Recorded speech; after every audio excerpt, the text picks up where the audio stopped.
दोस्तों बात करने वाले हैं रेलवे ग्रुप डी भर्ती का जो है फॉर्म कैसे फिल करेंगे। इसका जो है आवेदन स्टार्ट हो चुका है। स्टेप बाय स्टेप मैं आपको जो एक लाइव फॉर्म फिल करके बताऊंगा। जो भी इंपॉर्टेंट बातें हैं उस सारा बातों को हम यहाँ पे कवर करेंगे ताकि आपसे गलती हो ही ना। फॉर्म भरने में अगर आप गलती कर देंगे ना तो समझिए आपका पहला ही स्टेज छट गया। हालांकि मौका देता है सुधार करने के लिए, लेकिन फिर भी आपको गलती नहीं करना है। अगर आप गलती करेंगे तो सुधार में फिर आपको 250 रुपए लग जाएगा। तो आप पूरा अच्छे से देखिए कि कैसे आपको फॉर्म को भरना है। स्टेप बाय स्टेप पूरी इन्फॉर्मेशन हम आपको देंगे, फोटो गाइडलाइंस के साथ से लेकर सब चीज हम बताएंगे ताकि आप जो आसानी से फॉर्म को अप्लाई कर सके। मेरा मकसद एक ही होता है कि आप लोग फॉर्म भरे, उससे पहले आप वीडियो देख लीजिए कि क्या क्या जानकारी मांगी जा रही है, जिससे आपको गलती होगा ही नहीं अगर आप एक बार ये वीडियो देख लेते हैं। तो चलिए शुरू करते हैं और जानते हैं रेलवे ग्रुप डी 2025 का जो है फॉर्म कैसे फिल करेंगे। थोड़ा सा मैं आपको इंपोर्टेंट जानकारी दे दूं कि इसमें 32,438 वैकेंसी है। हो सकता है कि फ्यूचर में वैकेंसी बढ़ भी जाए। और यहाँ पे आपका जो इंपोर्टेंट डेट है फॉर्म भरने का वो है 22 फरवरी 2025 तक आप फॉर्म भर सकते हैं। अगर आपने रजिस्ट्रेशन कर दिया है, फॉर्म भर दिया है, फी पेमेंट बाकी रह गया है तो फी पेमेंट का यहाँ पे क्लोजिंग डेट है 23 फरवरी से लेकर 24 फरवरी तक रात को 12 बजे तक, ध्यान रहे। और अगर आपने गलती कर दिया फॉर्म भरने में तो आप उसे मॉडिफाई कर सकते हैं, जिसमें आपका जो है देख सकते हैं 25 फरवरी से लेकर 6 मार्च 2025 तक इसका जो है लास्ट डेट रहेगा मॉडिफाई करने के लिए। तो ये इंपोर्टेंट डेट है। मैट्रिक पास पे आपकी ये वैकेंसी है। अगर आप मैट्रिक पास किए हैं तो इस भर्ती के लिए अप्लाई कर सकते हैं, या आईटीआई किए हैं तो आप इस भर्ती के लिए फॉर्म को अप्लाई कर सकते हैं। इसमें जोन वाइज वैकेंसी को रखा गया है। मैं आपको जोन वाइज वैकेंसी को दिखाता हूँ। फॉर्म भरने से पहले आपको पहले एक जोन का चुनाव करना होगा, आरआरबी को चुनाव करना होगा कि आप किस आरआरबी से फॉर्म भरना चाहते हैं, ठीक है ना। चलिए हम आगे डिस्कस कर लेंगे उसके बारे में।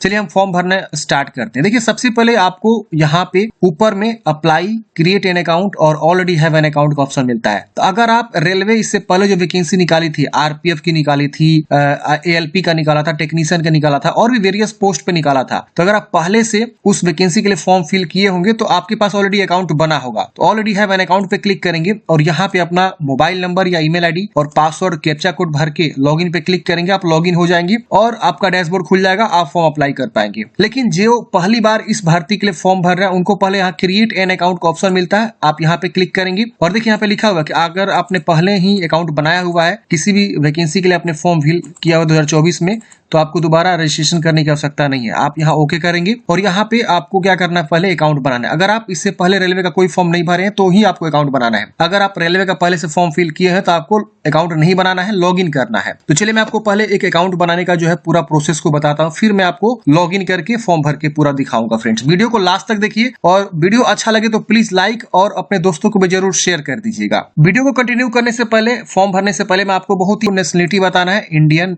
नेपाल, भूटान। तो नेपाल भूटान के लोग भी यहाँ पे आवेदन दे सकते हैं। यहाँ पे देखिए ऑप्शन दिया हुआ है, आप यहाँ इंडियन चूज करेंगे। यहाँ पे अपना पर्सनल इन्फॉर्मेशन भरेंगे, फुल नेम, दोबारा फुल नेम को लिखना है। आपने अपना नाम चेंज किया तो यस करेंगे वरना नो करेंगे। अपना डेट ऑफ बर्थ यहाँ कैलेंडर से ओपन करेंगे, जो भी आपका डेट ऑफ बर्थ है यहाँ से आपको चूज कर लेना है, जो भी आपका डेट ऑफ बर्थ है। फिर दोबारा से कंफर्म करना है, यहाँ जेंडर बताना है, दोबारा जेंडर कंफर्म करना है। एक यहाँ पे आपको जो है फादर्स मदर्स नेम ये सब लिख लेना है। फिर यहाँ पे ईमेल एड्रेस लिखना है, जनरेट ईमेल ओटीपी पे क्लिक करेंगे तो आपके ईमेल पे ओटीपी जाएगा, आप यहाँ पे उसको लिख देंगे। फिर मोबाइल नंबर लिखेंगे, जनरेट ओटीपी पे क्लिक करेंगे, मोबाइल पे ओटीपी जाएगा, उसको यहाँ लिख लेंगे। यहाँ आपको आधार संख्या लिखना है, जनरेट आधार ओटीपी पे क्लिक करेंगे तो आपके आधार से जो मोबाइल नंबर लिंक है उस पे ओटीपी जाता है, उसको यहाँ पे आपको लिख लेना है और यहाँ पे वेरीफाई कर लेना है। ये जरूरी है सबके लिए। अगर आपके पास आधार कार्ड से मोबाइल नंबर लिंक नहीं है, आपके पास आधार कार्ड नहीं है तो आप इसको टिक करेंगे। लेकिन यहाँ लिख रहा है कि candidates are advise to do Aadhaar verification for some smooth entry. यहाँ पे आपको एडवाइस दिया जाता है कि आपको जो है आधार से ऑथेंटिकेशन करना है, तो ये वाला ऑप्शन अभी आपको बंद कर दिया गया है। फिर इसको डिक्लेयर करना है और यहाँ पे एक पासवर्ड बना लेनी है। पासवर्ड जो बनाएंगे वही आपका हमेशा आप जो है लॉगिन के लिए काम करेगा। तो पासवर्ड जैसा चाहे वैसा बना सकते हैं। फॉर एग्जांपल मान लीजिए आपका नाम जो है रोबोट है तो are capital O small ROBOT robot @123 ऐसे ही पासवर्ड यहाँ कंफर्म करेंगे, यहाँ पे टिक करेंगे और यहाँ preview and create an account पे क्लिक करेंगे। जैसे friends preview and create an account पे क्लिक करेंगे, आपने जो भी यहाँ पे जानकारी दिया हुआ है उसको आप डिटेल से अच्छे से वेरीफाई करेंगे। मैट्रिक का जो मार्कशीट होता है उसके अकॉर्डिंग। अगर इसमें कुछ भी गलती है तो तुरंत एडिट करके आप सुधार लेंगे, नहीं गलती है तो सबमिट करेंगे, आपका अकाउंट तुरंत जो है क्रिएट हो जाएगा। अकाउंट क्रिएट करने के बाद से फ्रेंड्स आपको होम पे आना है, यहाँ पे अप्लाई पे फिर से आना है, ऑलरेडी हैव एन अकाउंट पे क्लिक करना है। आपका इस प्रकार से मोबाइल और यहाँ पे पासवर्ड मांगेगा और यहाँ पे आपको जो है आई एम नॉट रोबोट पे क्लिक करके लॉग इन कर लेना है। अच्छा, जो पुराने कैंडिडेट्स हैं वो अपना मान लीजिए अगर आईडी पासवर्ड भूल चुके हैं तो वो यहाँ फॉरगेट भी कर सकते हैं। देखिए यहाँ पे फॉरगेट पासवर्ड का ऑप्शन, इस पे क्लिक करेंगे, वो अपना जो है मोबाइल या ईमेल लिखेंगे, डेट ऑफ बर्थ चुनाव करेंगे, आई एम नॉट रोबोट पे क्लिक करेंगे, प्रोसीड करेंगे ना, तो उनका जो है ईमेल पे एक पासवर्ड चला जाता है। फिर ईमेल को चेक करेंगे, कभी स्पैम जंक वगैरह भी चेक कर लीजिए अगर ईमेल नहीं प्राप्त होता है तो। और उसके बाद से उनके पास एक ईमेल भेज दिया जाता है सिस्टम जनरेटेड, वही वाला अब ईमेल पासवर्ड वो यूज करेंगे, ठीक है ना। तो यहाँ पे आपको पासवर्ड जो है ईमेल्स पे फॉरगेट हो जाता है। चलिए हमारे पास एक यूजर आईडी पासवर्ड है, मतलब यहाँ पे हम एक लॉगिन कर लेते हैं। तो देखिए फ्रेंड्स, मैंने एक कैंडिडेट्स का यहाँ पे लॉगिन किया जो एक पुराने कैंडिडेट्स हैं, मतलब इन्होंने ऑलरेडी पहले से रेलवे का फॉर्म फिल किया हुआ। तो यहाँ पे इनका आधार वेरिफिकेशन आ रहा है। आपके साथ भी हो सकता है कि अगर आप पहली बार लॉगिन करेंगे बहुत दिन बाद तो यहाँ आधार वेरिफिकेशन का ऑप्शन आएगा। तो यहाँ पे आपको जनरेट आधार ओटीपी पे क्लिक कर देना है। जैसे आप इस पे क्लिक करेंगे आपके आधार से जो मोबाइल नंबर लिंक है, देखिए इनका लास्ट का 4 अंक दिखा रहा है, इस पे ओटीपी चला जाएगा। आपको यहाँ ओटीपी को लिखना है, इसको डिक्लेयर करके वेरीफाई कर लेना। ये सबको करना जरूरी है, तो आप लोग इसको कर लीजिएगा। अब जिनके आधार कार्ड से मोबाइल नंबर लिंक नहीं है उनको किसी न किसी आधार सेंटर पे जाना होगा, आधार पहले लिंक करवाना होगा मोबाइल से, फिर यहाँ पे लॉगिन करके फॉर्म को अप्लाई करना होगा। बिना ये वेरिफिकेशन के आगे फॉर्म बढ़ेगा ही नहीं, तो ये आपको कर लेना है। आधार वेरीफाई करते हैं फ्रेंड्स, इस प्रकार से देखिए आधार वेरिफिकेशन सक्सेसफुली हो जाएगा। अब यहाँ पे आपने जो भी वैकेंसी का फॉर्म फिलअप किया हुआ तो एप्लीकेशन हिस्ट्री शो करता है, यहाँ पे ऑनलाइन एप्लीकेशन का ऑप्शन शो करता है। तो आपको ऑनलाइन एप्लीकेशन पे क्लिक करना है। यहाँ पे देखेंगे तो जो वैकेंसी आपकी है लेवल 1 वाली, ये यहाँ पे शो हो रहा है और यहाँ पे आपका इंपोर्टेंट डेट भी आपको देखने को मिल रहा है। यहाँ पे एक और वैकेंसी चल रही है जो टीचर वाली वैकेंसी है, तो इसके लिए अप्लाई करना चाहते हैं तो मैंने अलग से वीडियो बनाया हुआ है। इसका जो है 6 फरवरी लास्ट डेट है। चलिए अब हम इसके लिए फॉर्म भरेंगे। तो सबसे पहले आपको आरआरबी चूज करना है। तो मैंने फ्रेंड्स आपको स्टार्टिंग में ही बताया कि आपको आरआरबी यहाँ पे सिलेक्ट करना होगा। तो पहले हम यहाँ पे आरआरबी को क्या करेंगे, चुनाव करेंगे। अब कितने आरआरबी में कहा कितनी वैकेंसी, इसको पहले आपको देखना होगा। जैसे हम यहाँ नेक्स्ट करेंगे तो यहाँ लिख रहा है पहले आपको आरआरबी चूज करना होगा। तो हम यहाँ से आरआरबी को क्या करेंगे फ्रेंड, चूज करेंगे, ठीक है ना। इस प्रकार से आएगा। अब यहाँ पे थोड़ा सा नहीं आ रहा है, मैं देख लेता हूँ क्या इशू आ रहा है। हम यहाँ आरआरबी चूज करके नेक्स्ट करेंगे। अब आरआरबी वाइज कैसे देखेंगे वैकेंसी को, देखिए नोटिफिकेशन आपको डाउनलोड करना होगा। नोटिफिकेशन के सबसे लास्ट पेज पे ही आपको आरआरबी वाला जो है वैकेंसी डिटेल शो होता है। अब देखिए यहाँ पे आपको जो है पेज नंबर में बता देता हूँ, पेज नंबर आपको आ जाना है 51 से 52 से आपका वैकेंसी सबसे पहले मुंबई का शो करेगा। मुंबई में सबसे ज्यादा वैकेंसी और दिल्ली जो आरआरबी है वहां पे। अब देखिए 4672 वैकेंसी जो कि मुंबई वेस्टर्न रेलवे में आपको दिखाया गया है। यहाँ पे किस पद पे कितनी वैकेंसी ये भी यहाँ पे आपको दिखाया गया है। ये आगे आपको ना पोस्ट प्रीफरेंस भी देना है। मान लीजिए आपने आरआरबी मुंबई चूज कर लिया, अब मुंबई में 14 प्रकार की वैकेंसी है। अब जब आप आगे बढ़ेंगे ना फॉर्म भरने के समय फोटो वगैरह अपलोड करने के बाद, तो वहां आपसे पूछेगा कि आप पोस्ट प्रीफरेंस दीजिए, इसको पहला, इसको दूसरा, इसका तीसरा, इसका चौथा, किसको आप पहला दूसरा तीसरा ऐसे आपको देना होगा। तो वहां पे आपको आगे चूज करने का ऑप्शन आएगा। अब यहाँ कैटेगरी वाइज भी आप देख सकते हैं, पहला किसको रखना है, दूसरा किसको रखना है, आपके कैटेगरी में कितना सीट है वो भी आप ध्यान में रखते हुए अपना जो है फॉर्म को अप्लाई करेंगे। तो यहाँ पे आपको जरूर जो है जोन देख लेना है फॉर्म भरने से पहले, आरआरबी कि किस आरआरबी से आप फॉर्म भरना चाहते हैं। जहां जहां वैकेंसी है वहां का आपको आरआरबी शो करेगा। तो हम यहाँ पे क्या करेंगे, आरआरबी को क्या करेंगे फ्रेंड्स, चुनाव करेंगे। एक बार मैं दोबारा यहाँ पे अप्लाई वाले ऑप्शन पे क्लिक करता हूँ फ्रेंड्स, क्यों नहीं, हाँ आ गया देखिए। तो यहाँ पे आपको जो है क्या करना है, अपना आरआरबी को चुनाव करना है। देखिए जब भी फॉर्म में कोई दिक्कत आती है ना तो आपको बिल्कुल रीस्टार्ट कर लेना है, लॉग आउट करके शुरू से कर लेना है। चलिए हम यहाँ पे चूज करते हैं, इसको डिक्लेयर करके नेक्स्ट करते हैं। जिसे फ्रेंड्स आप आरआरबी चूज करके नेक्स्ट करेंगे, यहाँ पे आपका प्रीवियस डाटा यहाँ पे फैच होगा। जो लोग पुराने कैंडिडेट्स हैं, जो लोग पहले कोई वैकेंसी का फॉर्म भरे, उनका यहाँ डाटा फैच हो जाएगा। और यहाँ पे आपको क्लोज कर देना है। क्लोज करते हैं यहाँ पे आप देखेंगे तो आपका अकाउंट वेरीफाई लिखेगा। यहाँ पे आपको इतने सारे स्टेप को कंप्लीट करने हैं। अब यहाँ पे आपकी जानकारी जो ऑलरेडी फिलअप मिलेगी, जो आपने पुराने वैकेंसी के लिए आवेदन दिया था। अब यहाँ पे आपको नीचे आना है। यहाँ पे आप मैरिड है कि अनमैरिड है बताएंगे, अपना रिलीजन बताएंगे, मातृभाषा बताएंगे यहाँ पे। इसके बाद से आपका choice of language for examination, किस जो है भाषा में आप एग्जाम देना चाहते हैं। इतने सारे लैंग्वेज दिए गए हैं। जैसे मान लीजिए आप गुजराती चूज करेंगे ना तो इंग्लिश और गुजराती रहेगा। अगर आप इंग्लिश चूज करेंगे तो सारा का सारा क्वेश्चन इंग्लिश में रहेगा।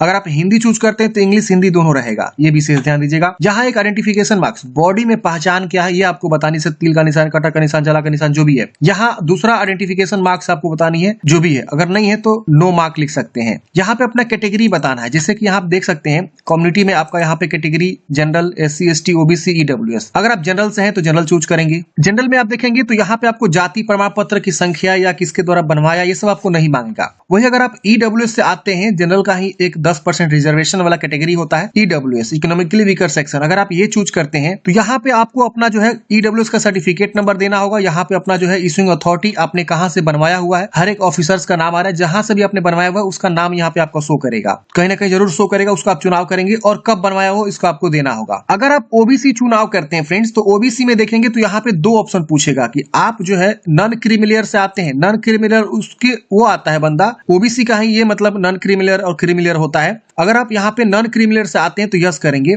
यस करते इस प्रकार से आएगा, अंडरस्टैंड एग्री करेंगे। तो यहाँ पे देखिए क्या आ रहा है, अगर आप नॉन क्रिमिलियर से आएंगे यहाँ यस करते हैं तो आपको यहाँ पे अपना कास्ट और यहाँ पे कास्ट सर्टिफिकेट नंबर और इशूइंग अथॉरिटी और कब आपने बनवाया हुआ आपको बताना होगा। नॉन क्रिमिलियर में कौन आता है, तो जिनकी फैमिली इनकम 8 लाख से कम है, ओबीसी से आता है 8 लाख से फैमिली इनकम कम है तो यहाँ यस करेगा, और जिनकी फैमिली इनकम 8 लाख से ज्यादा है वो यहाँ नो करेगा, वो एनसीएल में नहीं आएगा। तो इसके आपको विशेष ध्यान देना है, इस तरह से आपको जो है जानकारी को भरना है। अब यहाँ पे SC/ST का भी ऑप्शन है, अगर आप SC/ST से आते हैं तो अपना SC/ST में जो भी आपका जाति सर्टिफिकेट लगता है वो अपना नेम ऑफ द कास्ट लिखेंगे, किस कास्ट से बिलोंग करते हैं, धोबी बढ़ई जो भी है, यहाँ शर्मा जो भी है, यहाँ पे अपना सर्टिफिकेट नंबर लिखेंगे, यहाँ पे अपना इशूइंग अथॉरिटी लिखेंगे, यहाँ आप कब अपना सर्टिफिकेट बनवाए हुए हैं उसको आपको बताना होगा जो कि आपके सर्टिफिकेट पे लिखा रहता है। सारी जानकारी सर्टिफिकेट के अकॉर्डिंग भरना होता है, क्योंकि यही सेम सर्टिफिकेट आपको ना डॉक्यूमेंट्स वेरिफिकेशन में लगता है, तो इसको आपको सजो के रखना है, ध्यान रहे, भिलवाना नहीं है। और यहाँ पे अपना जो है कहाँ से बनवाया हुआ है इशूइंग अथॉरिटी में आपको चूज कर लेना है। ये आपके सर्टिफिकेट के नीचे में साइन होता है, आप देखे होंगे जरूर, जैसे कि आप देख सकते हैं यहाँ पे बहुत सारा ऑप्शन दिया हुआ है, आप जहां से भी बनवाए हुए हैं आप यहाँ पे क्या करेंगे उसका चुनाव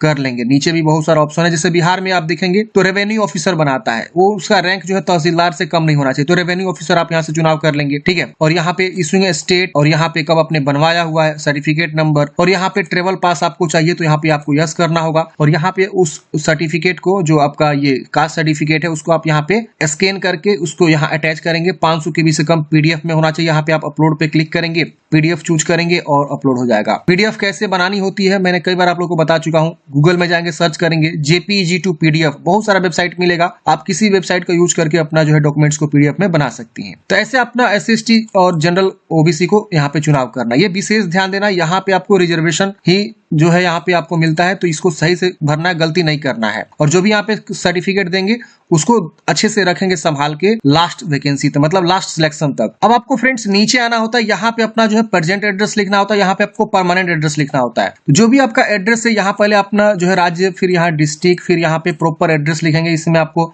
विलेज, पोस्ट, थाना सब चीज अच्छे से लिख दीजिएगा। यहाँ पे नियरेस्ट सिटी या मेजर टाउन क्या है, पिन कोड क्या है, ये आपको अच्छे से बेहतरीन तरीके से लिखना है। यहाँ पे अपना परमानेंट एड्रेस को लिखना है, जो भी आपका परमानेंट एड्रेस है अच्छे से क्या करेंगे यहाँ पे बताएंगे। अगर सेम है तो इसको टिक करेंगे, इधर वाला सेम सेम इधर कॉपी हो जाएगा, अलग है तो अलग अलग लिख सकते हैं। इसकी वजह से इसको सेव करके नेक्स्ट वाले ऑप्शन पे क्लिक करेंगे, सेव एंड नेक्स्ट करते हैं फ्रेंड्स, डाटा सेव हो जाएगा। अगले स्टेप में अब आपको यहाँ पे जो है कुछ जानकारी पूछेगा, जैसे एक्स सर्विसमैन है तो आप यहाँ पे यस करेंगे और अपना जो है एक्स सर्विसमैन के बारे में बताएंगे, रैंक बताएंगे, डेट ऑफ अटेस्टेशन बताएंगे, यहाँ पे आपको डिफेंस सर्विस का कहाँ से आपने किया हुआ है, are you still in defence service, तो ये सब आपको बताना होगा। नहीं है तो आप यहाँ नो करेंगे। अगर आप विकलांग है तो यस करेंगे, विकलांगता के बारे में बताएंगे, जो भी आप विकलांग है। अगर आप नहीं है तो आप इसे नो कर देंगे। यहाँ पे आपको स्क्राइब चाहिए तो अगर आपको स्क्राइब चाहिए तो आप यहाँ पे यस करेंगे, नहीं चाहिए तो नो करेंगे। अगर आप जो है इकोनॉमिकली बैकवर्ड क्लास ईबीसी से आते हैं तो आप यहाँ यस करेंगे। अब ईबीसी में कौन आता है, इनके लिए इन्फॉर्मेशन यहाँ दिया हुआ है, जो बीपीएल होल्डर कार्ड है या जिनकी फैमिली इनकम 50,000 से भी कम है वो लोग ईबीसी में आएंगे, तो उनको यहाँ पे यस करके अंडरस्टूड करना होगा। उनको ट्रेवल पास चाहिए तो यस करेंगे। अब यहाँ पे उनको जो है ईबीसी का जो सर्टिफिकेट होल्डर है वो अपना जो है यहाँ पे बताएंगे, और इशूइंग अथॉरिटी बीपीएल कार्ड है या क्या है यहाँ पे आपको बताना होगा, तो उसके अकॉर्डिंग बताना होगा। नहीं है तो आप नो कर देंगे।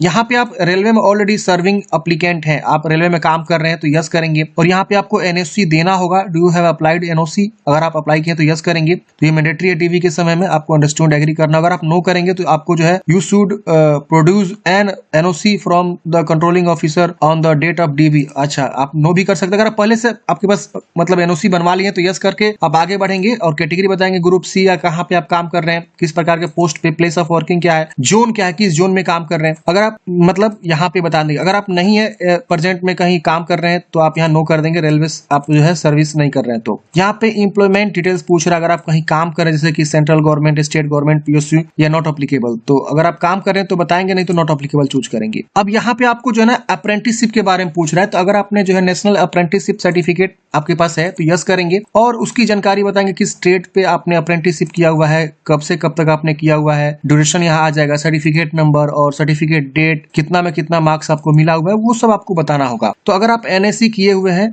बाय एनसीवीटी से तो यस करेंगे, वरना नो कर देंगे। फिर यहाँ पे आपको नीचे में फी रिफंड के लिए अपना जो है अकाउंट डिटेल्स भर देना होगा, जैसे अपना नाम भरेंगे, यहाँ पे एफएससी कोड लिख के कंफर्म करेंगे तो आपका यहाँ पे बैंक का ब्रांच नेम वगैरह सब चीज आ जाएगा। तो ये अकाउंट डिटेल्स भर लीजिएगा, अपना ही नाम से होना चाहिए, ध्यान रखिएगा। फिर यहाँ सेव करके नेक्स्ट करेंगे। जैसे फ्रेंड्स आप यहाँ पे जो है नेक्स्ट करेंगे, अब आपको एजुकेशनल क्वालिफिकेशन वाली जानकारी को भरना होगा। अब यहाँ पे देख सकते हैं फ्रेंड्स, आपके पास पहले से मैट्रिक की जानकारी ऐड मिलेगा, तो आप यहाँ पे इसमें एडिट कर सकते हैं, इसे डिलीट करके फ्रेश यहाँ पे ऐड कर सकते हैं। तो अगर आप एडिट करना चाहते हैं एडिट कर सकते हैं यहाँ पे, और उसको जो अपडेट कर सकते हैं। अगर आप यहाँ डिलीट करना चाहते हो डिलीट करके भी फ्रेश भी आप यहाँ पे अपडेट कर सकते हैं। तो अगर आप मैट्रिक तक पढ़े हैं तो मैट्रिक की जानकारी, अगर आप जो है यहाँ पे और भी क्वालिफिकेशन जैसे कि ITI है तो ITI भी आप यहाँ पे उसकी जानकारी दे सकते हैं, ट्रेड वगैरह, किस राज्य से पढ़ाई किया है, अगर उसके वजह से district, name of institute, passing year, और एनसीवीटी है कि एससीवीटी है, फिर आपका सर्टिफिकेट क्या है इसको आपको बताना होगा, नेशनल ट्रेड सर्टिफिकेट है, स्टेट ट्रेड ट्रस्ट सर्टिफिकेट है, इसको आपको बता के ऐड करना होगा। तो जो कैंडिडेट्स ITI किए हैं वो जरूर यहाँ ITI की जानकारी भरिए, और जो लोग अगर मान लीजिए NSC किए हैं, नेशनल अप्रेंटिसशिप सर्टिफिकेट, तो अपना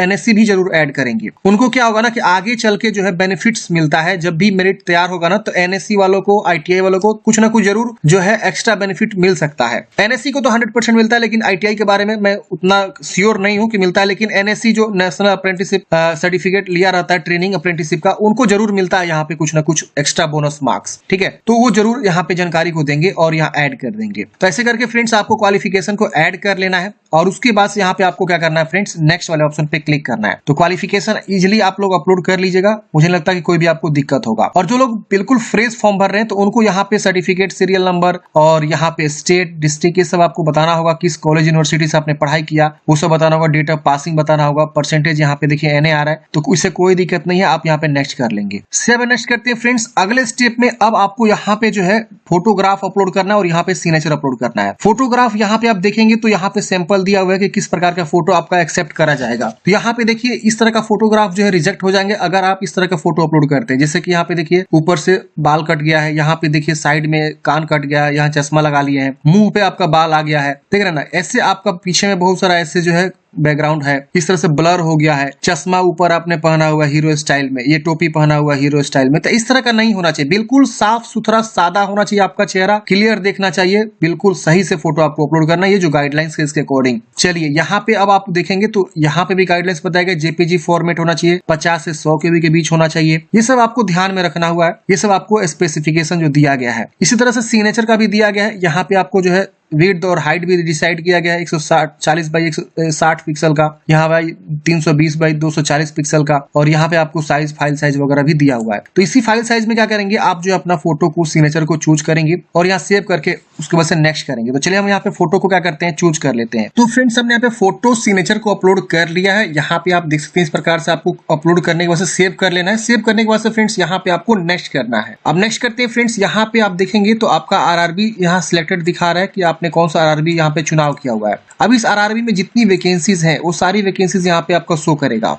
अब आपको यहाँ पे ना ऑर्डर का प्रेफरेंस देना है कि आप किसके लिए प्रेफरेंस पहले रखना चाहते हैं, दूसरा पोस्ट किसके लिए, तीसरा किसके लिए, चौथा किसके लिए। तो जोन तो आपने चूज कर लिया, लेकिन उस जोन में जो 14 प्रकार की वैकेंसी है उसमें पहला, दूसरा, तीसरा, चौथा किसको रखना चाहते हैं। तो आप अपने अकॉर्डिंग सही से यहाँ पे देख लीजिए, और देखने के बाद से आप क्या करेंगे, उसको आप यहाँ पे चुनाव करेंगे। आप चाहे तो अपना कैटेगरी में, जैसे मान लिया हमने यहाँ पे सिकंदराबाद चूज किया है, तो सिकंदराबाद में मेरे कैटेगरी में जो है कितनी सीटें हैं उसको भी ध्यान में रखेंगे, कौन सा बेहतरीन पोस्ट होता है इसका भी ध्यान रखेंगे, क्योंकि यहाँ पे SNT वाला बेस्ट पोस्ट माना जाता है, सिग्नल एंड टेलीकम्युनिकेशन वाला में। इसकी वजह से लोको सेड का यहाँ डीजल वाला है, लोको सेड इलेक्ट्रिकल डिपार्टमेंट है, इसके बाद यहाँ डिपार्टमेंट भी लिखा हुआ दिख रहा है ना, यहाँ पे दिख रहा है ना, तो ये डिपार्टमेंट भी आपको चूज कर लेना है। असिस्टेंट पीवे का यहाँ पे सर्च करना है कि ये किस प्रकार का पोस्ट है, काम क्या करना होता है। असिस्टेंट टीआरडी का काम क्या होता है, पोस्टमैन बी का काम क्या होता है, ट्रैक मेंटेनर ग्रेड 4 का यहाँ पे क्या काम होता है जो इंजीनियरिंग डिपार्टमेंट का है। तो आपको ध्यान देना है और समझना, उसके अकॉर्डिंग जो है यहाँ पे प्रीफरेंस करना। ये नहीं कि कुछ भी आप जो है पहले चूज कर लीजिए, अब पता चला कि अच्छा पोस्ट आपने पहले चुनाव किया नहीं और जो खराब टाइप का पोस्ट होता है जिसमें ज्यादा वर्कलोड होता है या ज्यादा प्रेशर होता है उसका आपने पहले चुनाव कर लिया, तो जॉब लगने के बाद भी एक वो अलग बोझ बन जाता है, समझ रहे ना। तो ये भी ध्यान रखना है आपको कि आपको अच्छा डिपार्टमेंट चुनाव हो, अच्छा कम लोड वाला जो है चुनाव हो, पहला दूसरा तीसरा। खैर वो तो जो मिलेगा आपके भाग में होगा, वो आपकी जब आपकी रिक्रूटमेंट होगी, जो आप रिटन एग्जाम देंगे उसके आधार पर ही होगा। लेकिन बेहतरीन से बेहतरीन क्या पता आपका नंबर आ जाए, तो आपको बेहतरीन पोस्ट मिलना चाहिए था, आप एलिजिबल होते हुए भी नहीं मिल पाया। तो ये कहीं ना कहीं पोस्ट प्रेफरेंस भी आपको ध्यान में रखना है और उसके अकॉर्डिंग यहाँ पे पहला दूसरा तीसरा प्लस पे क्लिक करेंगे, सीधे वो वाला आ जाएगा। देख रहे हैं यहाँ पे, आप यहाँ से अगर माने गलती चूज कर ले तो यहाँ से हटा भी सकते हैं, ऐसे हटा सकते हैं। तो आपको ध्यान में रखना है और यहाँ पे पोस्ट प्रेफरेंस का आपको सही से चुनाव कर लेना है। आप चुनाव करने के बाद से आप इसे क्या करेंगे, यहाँ पे डिक्लेयर करेंगे, यहाँ भी डिक्लेयर करेंगे और सबका चुनाव करना है ऐसे करके, ठीक है ना। पहला दूसरा तीसरा जो भी आप यहाँ पे प्रेफरेंस देना चाहते हैं, फिर यहाँ डिक्लेयर करना है और डिक्लेयर करने के बाद से यहाँ डिक्लेयर करना है, यहाँ पे अपना गांव का नाम लिख दीजिएगा या शहर का नाम लिख सकते हैं और यहाँ सेव करके प्रीव्यू वाले एप्लीकेशन पे आपको क्लिक करना है। प्रीव्यू करते हैं फ्रेंड्स, यहाँ पे आपका सारा जानकारी आ जाता है। एक बार आप अच्छे से सारी जानकारी को वेरीफाई करेंगे कि हाँ आपने सारा जानकारी जो है सही फिलअप किया हुआ है। इसमें कुछ भी अगर आपको गलती लग रहा है ना, तो फ्रेंड्स आप यहाँ एडिट का बटन है, आप एडिट बटन पे दबा के एडिट कर लीजिएगा बैक जाके। अगर आपको कहीं गलती नहीं रहा तो इसको आपको टिक करना है और यहाँ पे फॉर्म को आपको सबमिट करना है, ठीक है ना। I have rechecked the above details and found correct, ये टिक कर लेना है और सबमिट कर देना है। सबमिट करते ही यहाँ पे पूछेगा कि क्या आप श्योर है, आप सबमिट करना चाहते हैं, आप यहाँ पे सबमिट करेंगे। अब आपका फॉर्म सबमिट हो जाएगा। यहाँ पे आपको पेमेंट जमा करने का ऑप्शन मिलेगा, यहाँ पे पे विथ SBI ई पे का ऑप्शन मिलता है, आप इस पे क्लिक करेंगे। यहाँ पे आपको एग्री करना है और यहाँ पे प्रोसीड करना है। अब यहाँ पे देखेंगे फ्रेंड्स, आपके पास कार्ड का ऑप्शन आता है, यहाँ पे नेट बैंकिंग का ऑप्शन आता है, यहाँ पे आपको UPI का भी ऑप्शन आता है। तो आप जिसके थ्रू भी पेमेंट जमा करना चाहते हैं उसका आप चुनाव करके पेमेंट को जमा करेंगे। तो हम यहाँ पे जो है QR कोड जनरेट कर लेते हैं, UPI QR। हम यहाँ पे पे नाउ पे क्लिक करेंगे, QR कोड आ जाएगा। यहाँ पे हम QR कोड को स्कैन करके पेमेंट को जमा कर सकते हैं। आप अपने फोन पे, पेटीएम, गूगल पे, किसी से भी आप इसको स्कैन करेंगे और सिंपल जो है उस डिवाइस से क्या करेंगे, उस मतलब ऐप से आप पेमेंट को जमा कर देंगे। पेमेंट जमा करते हैं फ्रेंड्स, आपका पेमेंट जमा हो जाएगा, उसके बाद से आपको फाइनल प्रिंट आउट निकल जाएगा। तो मैं यहाँ पे पेमेंट जो है कर रहा हूँ। तो फ्रेंड्स हमने यहाँ पे पेमेंट जमा कर दिया है। अब ये ऑटोमेटिक रीडायरेक्ट कर देगा कहाँ पे, आपके डैशबोर्ड पे। ये पेमेंट होते ही रीडायरेक्ट हो जाएगा ऑटोमेटिक, कुछ आपको रिफ्रेश वगैरह नहीं करना है, पेज बैक वगैरह नहीं करना है। ये देखिए पेमेंट जमा हो गया, सक्सेसफुल हो गया। इसका प्रिंट आउट स्क्रीनशॉट जरूर ले लीजिएगा। इसका प्रिंट आउट निकालने के बाद यहाँ बैक का बटन मिलता है, बैक पे क्लिक करेंगे। अब यहाँ पे देखेंगे तो आपका सीधे जो एप्लीकेशन हिस्ट्री पे लेकर आएगा। यहाँ पे आपको इस तरह से देख सकते हैं, आपने जो पेमेंट जमा किया वो आपका वेरीफाई दिखा रहा है, पेमेंट वेरीफाई हो चुका है। यहाँ आपका पेमेंट जो है, यहाँ पे सब चीज हो चुका, कंप्लीट यहाँ दिखा रहा है पेमेंट कंप्लीटेड। और यहाँ पे आपको व्यू एप्लीकेशन का ऑप्शन मिलता है, आप इस पे क्लिक करके फाइनल प्रिंट आउट निकाल के अपने पास हार्ड कॉपी सुरक्षित रख लीजिएगा। तो इस प्रकार से फ्रेंड्स हमने बात किया रेलवे ग्रुप डी वैकेंसी के लिए कैसे आपको फॉर्म को अप्लाई करना है। आपके मन में कोई भी डाउट्स है, कमेंट बॉक्स में पूछ लीजिएगा। और इस भर्ती के पल पल अपडेट पाना चाहते हैं इन द फ्यूचर, तो आप इस चैनल को जरूर सब्सक्राइब कर लीजिए। जब भी कोई अपडेट आएगा इस वैकेंसी के रिगार्डिंग तो मैं आपको अवश्य जो इस चैनल के माध्यम से अपडेट देता रहूंगा। तो सब्सक्राइब करके बेल आइकन को जरूर दबा लीजिए और वीडियो को अपने दोस्तों को जरूर शेयर कर दीजिए जो इस प्रकार की वैकेंसी के लिए फॉर्म भरना चाहती हैं। तो आई होप आप लोग समझे होंगे। मन में कोई भी डाउट्स है वैकेंसी में, कोई भी आपको लग रहा है कि यहाँ गड़बड़ हो रही है फॉर्म भरने में, तो आप हमें कमेंट बॉक्स में जरूर कमेंट करिए, मेल भी कर सकते हैं हमको। मेरा मेल ID मेरे बायो में आपको देखने को मिल जाएगा। Thank you for watching friends. जय हिंद, आपका दिन शुभ हो।